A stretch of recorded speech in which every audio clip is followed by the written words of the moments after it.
Hi hello welcome to Andhraprabha. నేను సాయి.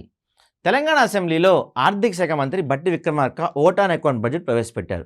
2024-25 సంవత్సరానికి గాను దాదాపు 2,75,897 కోట్ల బడ్జెట్ను ఈసారి ప్రవేశపెట్టారు. 6 గ్యారెంటీలకు సంబంధించి 53,196 కోట్లు అంచనా వేసినట్లు పేర్కొన్నారు. అలాగే పరిశ్రమలకు 2,543 కోట్లు కేటాయిస్తున్నట్లు తెలిపారు.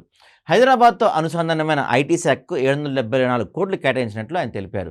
అలాగే పంచాయతీరాజ్ శాఖకు 40,080 కోట్లు, పురపాలక శాఖకు 11,692 కోట్లు కేటాయింపులు చేశారు. మూసీ రివర్ ఫ్రంట్కు 1000 కోట్లు కేటాయించగా వ్యవసాయ శాఖకు 19,746 కోట్లు కేటాయించారు అని సమాచారం. అలాగే ఎస్సీ ఎస్టీ గురుకుల భవన నిర్మాణాల కోసం 1,250 కోట్లు ఖర్చు చేయనట్లు ప్రకటించారు. అలాగే వ్యవసాయం, వాటి అనుబంధ రంగాలకు పెద్దపీట వేయనున్నారు. రైతులకు సంబంధించి కీలక నిర్ణయాలు తీసుకున్నట్లు తెలుస్తుంది. ముఖ్యంగా రుణమాఫీపై ప్రత్యేక దృష్టి పెట్టారు. ప్రతి రైతుకు 2 లక్షల రుణమాఫీ చేస్తామని, త్వరలోనే కార్యాచరణ అమలవుతుందని చెప్పారు. అలాగే కౌలు రైతులకు ఉచిత బీమా వర్తింపజేస్తామన్నారు. వీటితో పాటు ఇందిరమ్మ ఇళ్లపై కూడా ప్రత్యేక చొరవ చూపించారు. ఇల్లు లేని ప్రతి పేదవాడికి ఇల్లు కట్టించి ఇచ్చే బాధ్యత తమ ప్రభుత్వానిదే అని చెప్పారు.